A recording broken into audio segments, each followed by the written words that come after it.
तो 4 हम बहन भाई हैं, सबसे बड़ी मैं हूँ, बाकी 2 दरमियान में छोटे भाई हैं, फिर एक बहन है छोटी। तो गांव की आपको पता लाइफ कैसे होती है। गोबर मैं उठाती रही हूँ, भैंसों को चारा डालना, उनका चारा काट के लाना, सब्जियाँ तोड़ना, ये हमारा काम था। कभी थोड़ा बहुत स्कूल गए होंगे, याद नहीं पड़ता।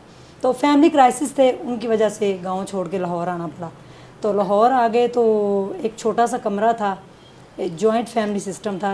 ये माला मकान रह रहे हैं और ये हम रह रहे हैं। तो मुझे समझ नहीं आई आके कि लाहौर इस तरह का है। उनके 6 बेटे थे और एक बेटी, और हम 4 बहन भाई, और एक ही वॉशरूम था और उसके आगे पर्दा लगा होता था।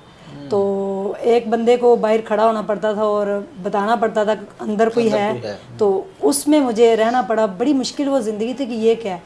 तो किसी ने फैक्ट्री में लगवा दिया कि आप वहाँ पे ना क्लिपिंग, वो धागे काटने का छोटा सा क्लिपर होता है, उससे आप काम करेंगी। मैं और मेरे वालिद साहब जाना शुरू हो गए।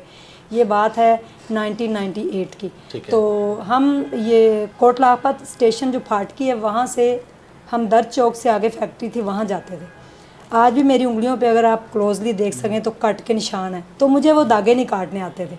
मैंने पहले दिन जब गई तो सुबह से शाम तक मैंने 6 रुपये कमाए थे।